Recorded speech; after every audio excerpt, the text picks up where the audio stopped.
حيا قيوم حيا قيوما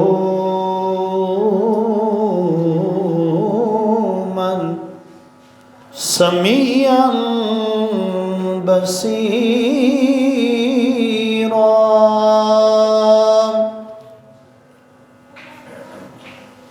الصلاة والسلام على سید الانبیاء والمرسلین نذیرا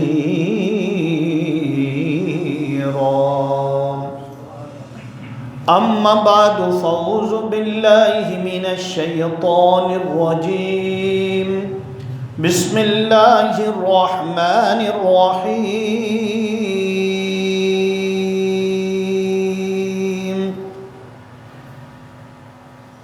ان اللہ وملائکتہ یصلون علی النبی یا ایہا الذین آمنوا صلوا علیہ وسلموا تسلیما۔ پڑھیے صلی اللہ علیہ یا رسول اللہ وسلم علیہ یا۔ پھر پڑھیے صلی اللہ علیہ یا رسول اللہ وسلم علیہ یا حبیب اللہ۔ حمد و صلوات کے بعد اللہ رب العزت کا شکر ہے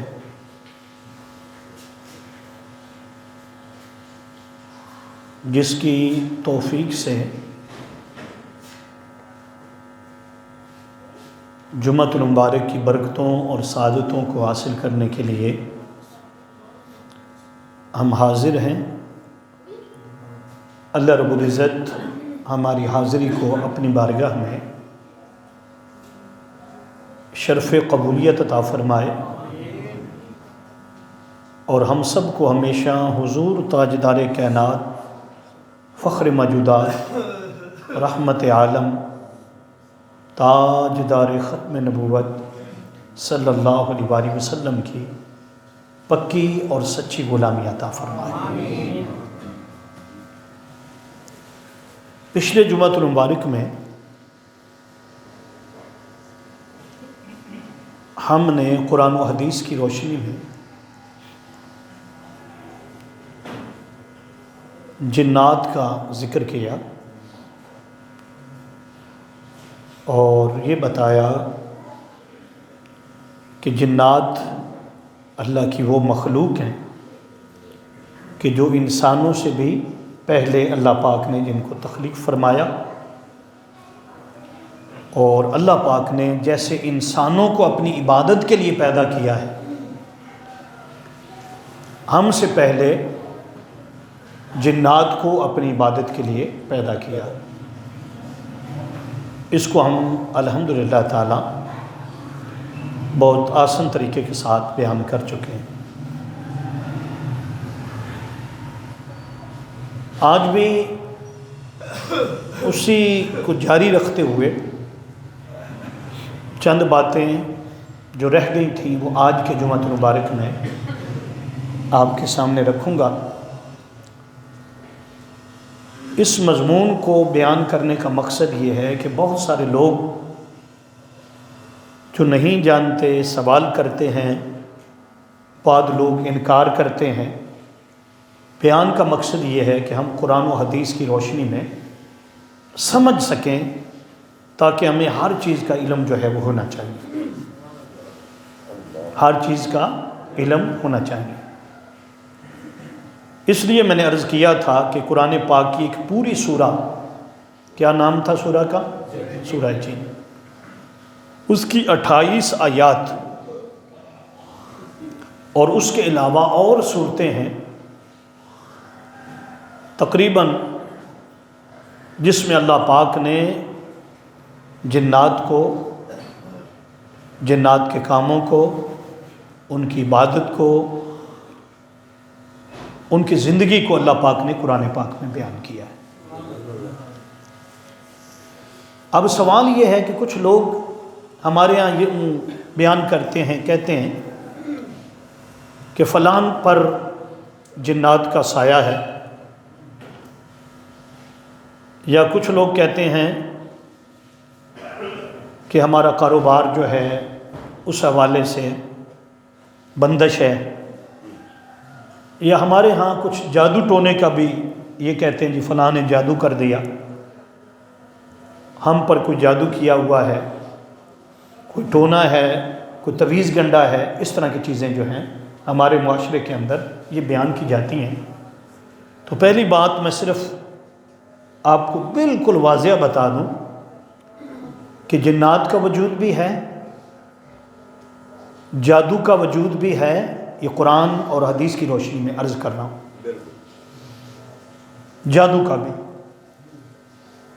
اور اسی طرح جو کاروبار کی بندش ہے، ہمارے ہاں کہتے ہیں جی فلاں نے کاروبار بند کر دیا ہے، بالکل ایسا بھی ہو سکتا۔ تو اس کو ساری ڈیٹیل کو میں وضاحت کے ساتھ آپ کے سامنے عرض کروں گا کہ کیسے ہو سکتا ہے، یا قرآن پاک اس کو کس طرح بیان کرتا ہے۔ تو سب سے پہلے ایک واقعہ ہے جو رسول اللہ صلی اللہ علیہ وسلم کے پیارے غلام حضرت عبداللہ بن مسعود رضی اللہ تعالیٰ عنہ بیان فرماتے ہیں۔ آپ فرماتے ہیں کہ کسی نے آپ سے یہ پوچھا کہ کیا آپ لیلۃ الجن کے بارے میں جانتے ہیں؟ اور لیلۃ الجن جو تھی اس میں آپ رسول اللہ صلی اللہ علیہ وسلم کے ساتھ تھے۔ آپ پوچھیں گے کہ یہ لیلۃ الجن کیا ہے؟ تو لیلۃ الجن یہ ہے کہ ایک بار حضور اکرم صلی اللہ علیہ وسلم اچانک صحابہ کرام میں بیٹھے تھے، اور تھوڑی دیر کے بعد صحابہ کرام نے دیکھا تو حضور نظر نہیں آئے، حضور غائب ہو گئے، آنکھوں سے اوجھل ہو گئے۔ صحابہ کہتے ہیں کہ ہم نے ڈھونڈنا شروع کر دیا۔ اس کو حضرت عبداللہ بن مسعود روایت کرتے ہیں، فرماتے ہیں ہم جنگلوں میں، کھنڈرات میں، مختلف جگہ پر نکل گئے تاکہ حضور کو تلاش کریں۔ فرماتے ہیں ہمارے دلوں کے اندر دو چیزیں تھیں، ایک یہ تھی کہ کہیں آپ کو دشمن نے اٹھا لیا ہے، اغوا کر لیا ہے، ایسا نہ ہو کہ وہ نقصان پہنچائیں، اور استغفر اللہ آپ کو شہید کر دیا جائے۔ یہ ساری چیزیں ہمارے ذہن میں تھی۔ ہم ساری رات جناب رسول اللہ صلی اللہ علیہ وسلم کو ڈھونڈتے رہے، تلاش کرتے رہے، لیکن کہیں سے بھی حضور کا پتہ نہیں چلا۔ جب صبح ہوئی تو ہم نے دیکھا کہ حضور غار حرا سے تشریف لا رہے تھے۔ حضرت عبداللہ بن مسعود کہتے ہیں کہ ہم وہاں کھڑے تھے، دیکھا حضور ادھر سے تشریف لا رہے ہیں، تو ہم نے پوچھا حضور ہم تو آپ کو تلاش کر رہے تھے۔ تو سرکار نے فرمایا کہ رات کو ایک جن میرے پاس آیا تھا اور اس نے مجھے عرض کی کہ حضور میں نے آپ کی دعوت کی ہوئی ہے، آپ میرے ساتھ چلیں، اور جو میرا قبیلہ ہے نا وہاں جا کر تبلیغ کریں، انہیں قرآن پاک سنائیں۔ تو میں اس کے ساتھ چلا گیا، پھر ساری رات میں انہیں قرآن سناتا رہا، تبلیغ کرتا رہا، اور آخر پہ انہوں نے، بڑی توجہ طلب بات ہے، جب پروگرام ختم ہوا تو انہوں نے کہا حضور پھر ہمیں لنگر بھی عطا کریں، ہمیں کیا عطا فرمائیں، اور ہمارے لیے مستقل لکھ دیں کہ ہمارا کھانا کیا ہوگا۔ تو سرکار فرماتے ہیں کہ میں نے انہیں یہ اذن دے دیا، حکم دے دیا کہ ہر حلال جانور، حلال گوشت کی جو ہڈی ہوگی، گوشت تو انسان کھائیں گے، امت مصطفیٰ کھائے گی، لیکن ہڈی کو پھینک دیں گے۔ جب وہ ہڈی پھینکیں گے تو دوبارہ اس کو وہی گوشت بلکہ اس سے بھی بہتر جو ہے وہ عطا کر دیا جائے گا۔ کن کے لیے؟ تمہاری خوراک ہوگی، یعنی جنات کی خوراک ہوگی۔ اور تمہارے جانور ان کے بھی جانور ہیں، ان کے بھی جانور ہیں، تو ان کے لیے چارہ وغیرہ کیا ہوگا؟ آپ نے فرمایا کہ جو گوبر ہوگا، گوبر جو ہمارے یہاں عام ہوتا ہے، وہ تھاپیاں بی بہنیں بھی بناتی ہیں، فرمایا وہ تمہارے جانوروں کا کھانا ہوگا، جب وہ گوبر بن جائے گا تمہارے جانوروں کے لیے ایسے ہی ہوگا جیسے ہمارا تازہ چارہ ہوتا ہے۔ تو سرکار نے فرمایا دو چیزیں ہیں، ایک ہڈی کے ساتھ استنجا نہیں کرنا، پہلے وقتوں میں پانی کم ہوتا تھا تو پتھر کے ساتھ، جب ہمیں وہ درس نظامی پڑھائی گئی تو اب بھی جو درس نظامی پڑھائی جاتی ہے 200 سال پرانا طریقہ بتایا جاتا ہے کہ استنجا کیسے کرنا ہے، وہ پتھروں کے ساتھ ڈیلوں کے ساتھ بتایا جاتا ہے، لیکن سرکار نے فرمایا کہ سن لو، کوئی بھی مسلمان شخص جو ہے وہ ہڈی کے ساتھ، سنو، وہ استنجا نہیں کرے گا، اور گوبر جو ہے اس کے متعلق بھی یہ فرما دیا، سرکار نے فرمایا کہ یہ میں نے انہیں بتا دیا ہے، میرے صحابہ اور پوری امت کے لیے پیغام ہے، اب قیامت تک ایسا ہی ہوگا، ایسا ہی ہوگا۔ انہوں نے خوشی منائی کہ حضور کرم ہو گیا، یعنی محفل بھی ہو گئی اور ساتھ لنگر بھی مل گیا۔ حضرت عبداللہ بن مسعود کہتے ہیں کہ یہ ایک بار نہیں کئی بار ایسا ہوا، اور حدیث پاک میں جو میں نے تحقیق کی، کئی راتیں جاگ کر اس کو میں نے نکالا، اس میں 6 مرتبہ حضور جنوں کے اجتماع سے خطاب کرنے گئے۔ کتنی مرتبہ؟ یہ یقین جانی میں نے راتوں کو جاگ جاگ کر تفاسیر کو اٹھا کر میں نے تلاش کی، ہر چیز کو تلاش کیا، جو اس سبجیکٹ پر جو چیزیں تھیں میں نے ان کو دیکھا، تو مجھے 6 مرتبہ حضور اکرم صلی اللہ علیہ وسلم جنوں کے پاس تشریف لے گئے اور ان سے خطاب کیا، انہیں احکام دین بتائے، انہیں قرآن پاک سکھایا، اور کئی مرتبہ، سینکڑوں مرتبہ جنات جو تھے وہ حضور کی بارگاہ میں آئے،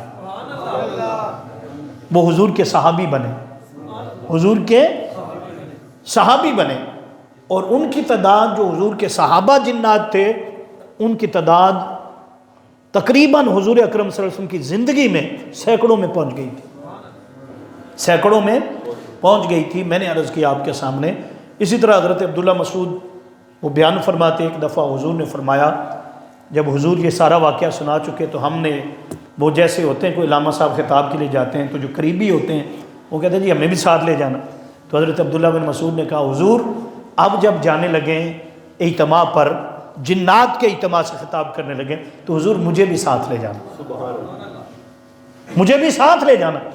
تو حضرت عبداللہ بن مسعود نے جب یہ کہا تو حضور نے فرمایا کہ تم برداشت نہیں کر سکو گے، برداشت نہیں کر سکو گے۔ تو حضرت عبداللہ بن مسعود کہتے ہیں میں نے عرض کی حضور آپ بھی ساتھ ہوں اور پھر برداشت ختم ہو جائے، حضور آپ ساتھ لے جانا۔ تو حضرت عبداللہ بن مسعود کہتے ہیں کہ مجھے حضور ساتھ لے گئے، جو اگلا اجتماع تھا نا، اگلا جلسہ تھا، اس میں حضور ساتھ لے گئے اور ایک حد پر لا کر مجھے کھڑا کر دیا، آگے لکیر کھینچ دی، فرمایا اس سے آگے تو نے نہیں آنا، اس سے آگے تو نے۔ آپ کہتے ہیں میں وہاں کھڑا ہو گیا اور مجھے کوئی چیز دکھائی نہیں دیتی تھی، آوازیں آتی تھی سوال و جواب کی، اور حضور کیا فرما رہے تھے میں سن رہا تھا۔ ساری رات حضور تاجدار کائنات صلی اللہ علیہ وسلم وہاں رہے، فجر کی نماز کے بعد حضور اکرم صلی اللہ علیہ وسلم وہاں سے واپس تشریف لائے، تو فرماتے ہیں کہ پھر حضور اکرم صلی اللہ علیہ وسلم نے فرمایا کہ یہاں کئی قبیلوں کے جنات آئے ہوئے تھے، کئی قبیلوں کے جنات آئے ہوئے تھے، انہوں نے میرا بیان سنا، یہاں سے آگے وہ تبلیغ کے لیے نکلے، اور اب وہ دین کی تبلیغ کے لیے مختلف جگہ پر جائیں گے، جیسے میں نے عرض کیا تھا پچھلے جمعہ المبارک میں۔ تو اس طرح صرف ہم مسلمان نہیں ہیں، ہمارے ساتھ اور مخلوق بھی کئی مخلوقیں ہیں، لیکن ان میں ایک ہمارے وہ کہتے ہیں نا پولیس والا اگر کوئی ایسا ہو دوسروں کو کہتے ہیں ہمارا پیٹی بھائی، ہمارا، تو جنات بھی ہمارے پیٹی بھائی ہیں، کیا ہے ہمارے، ان میں مسلمان بھی ہیں، خناس بھی ہیں، اچھے بھی ہیں، برے بھی ہیں۔ اور کئی لوگ یہ کہہ دیتے ہیں، کئی لوگ یہ کہہ دیتے ہیں، اس طرح کی بات بھی کر دیتے ہیں، نہیں جی اب جنات کی وہ کیا ہے، اب تو اذان آتی ہے، تو جب اذان آتی ہے تو پھر جنات بھاگ جاتے ہیں، پھر کیا ہوتا ہے، تو کہتے ہیں یہاں لاہور میں اور یہ جو آبادیاں یہاں جنات نہیں ہیں، میں نے کئیوں سے سنا، ایسی بات نہیں ہے، ایسی بات ہم بھاگ جاتے ہیں، لیکن ان کا بھاگنا یہ جو آپ کی بجلی ہے نا ایسے دباتے ہیں تو 1 سیکنڈ میں کتنا سفر کرتی ہے۔ جنہوں نے سائنس پڑھی ہے آپ کو پتہ ہے بجلی کی رفتار کیا ہے، ادھر اذان آئی وہ بھاگتے ہیں لیکن اسی میں وہ واپس بھی آ جاتے ہیں، کوئی اتنا انہیں فرق ہے۔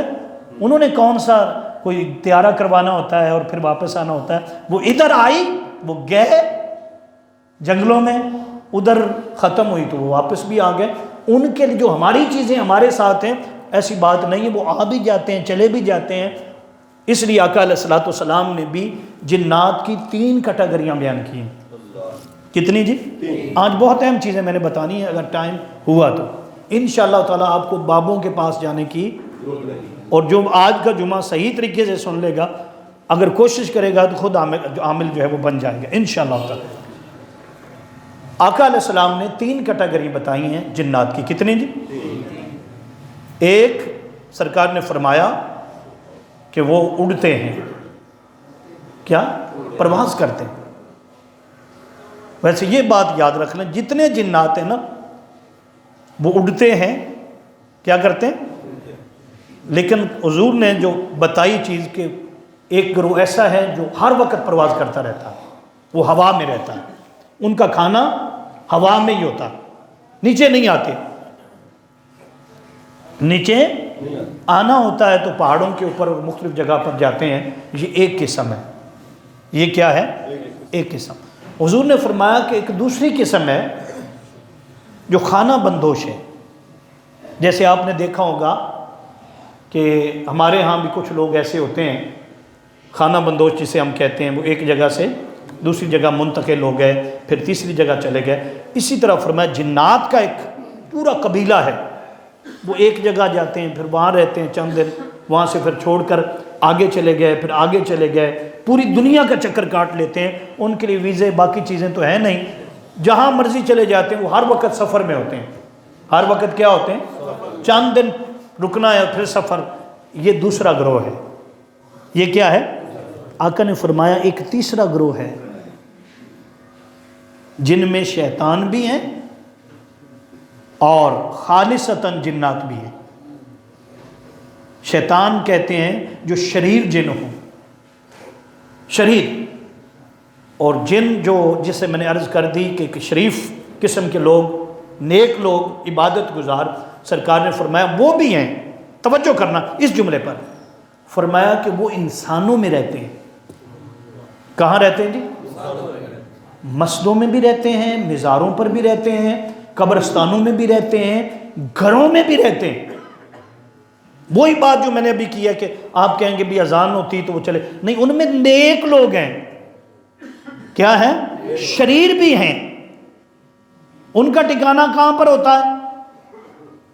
گھر کے اگر اندر ہوں، ہاں جی، واش روم ان کا ٹھکانہ ہوتا ہے۔ جو شریر ہیں، جو شریر ہیں، جو شیاطین ہیں، ان کا ٹھکانہ ہوتا ہے واش روم میں، یا جہاں پر بھی جگہ گندگی پڑی ہو وہاں پہ، جہاں گندی جگہ ہوگی نا ان کے لیے وہ اچھی جگہ ہے۔ ان کے نزدیک جہاں گندگی پڑی ہوگی کہیں گے جی یہ جگہ بیسٹ ہے، یہ اچھی جگہ ہے۔ اور جو نیک ہے، نیک وہ آپ کے ساتھ رہتے ہیں، کسی کونے میں رہ جائیں گے۔ یعنی بعض اوقات یہ کہتے ہیں نہیں جی فلاں جگہ پر جنات ہیں، فلاں، ہر جگہ پر جنات ہوتے ہیں، ہر جگہ پر جنات۔ ایک بندے نے مجھ سے یہ سوال کیا کہ آپ بتائیں کیا جو اچھے جنات ہیں وہ بھی انسانوں کو تنگ کرتے ہیں؟ کرتے ہیں، وہ بھی انسانوں کو۔ تو آپ کہیں گے وہ کیوں تنگ کرتے ہیں؟ جیسے ہمارا بھائی ہو، چھوٹا ہے یا کوئی ایسا ہے تو ہم اپنے بھائی کو ڈانٹتے بھی ہیں اگر کوئی غلط کام کرتا ہے، سیدھے راہ پر لاتے ہیں، لڑائی جھگڑا ہو جاتا ہے، ٹانگیں توڑ دیتے ہیں۔ ٹانگ نہیں ہوتا ہمارے ہاں، ویسے ہی ہوتا ہے کہ اگر کوئی ہم میں سے اچھا آدمی نہیں اور اس کے ساتھ نیک، وہاں نیک جنات رہتے ہیں تو وہ لڑتے بھی ہیں، کبھی ٹانگ ٹوٹ گئی، کبھی کچھ ہو گیا، کبھی کچھ ہو گیا، یہ ساری چیزیں ہوتی رہتی ہیں۔ فرمایا وہ کیا اس کو سیدھے راستے پر لانا چاہتے ہیں۔ اچھے جن بھی، میں نے کوئی سمجھ آ رہی کہ نہیں آ رہی؟ اسی طرح نشانیاں بھی بتا دوں، اگر جنات ہوں گے کسی میں آ جائیں گے تو قرآن و حدیث کی روشنی میں سارا بیان کر رہا ہوں، اور اس کا فائدہ کیا ہے صرف آپ کو بتا رہا ہوں تاکہ آپ کو یہ چیز مل جائے اور آپ ہمیشہ یاد رکھیں کہ قرآن پاک میں، حدیث پاک میں، حدیث نبوی میں مختلف چیزیں جو بیان ہوئی ہیں، میں اسی کو اکٹھا کر کے آسان کر کے بتا رہا ہوں۔ اور جی اس پر علماء نے رائے دی ہے کہ اگر جنات ہوں تو پھر کیا ہوتا ہے، نشانیاں کیا ہوتی ہیں، اور اگر تعویذ گنڈا پڑ گیا ہے، یہ چیزیں ہیں، تو پھر نشانیاں کیا ہوتی ہیں۔ تو یاد رکھ لیں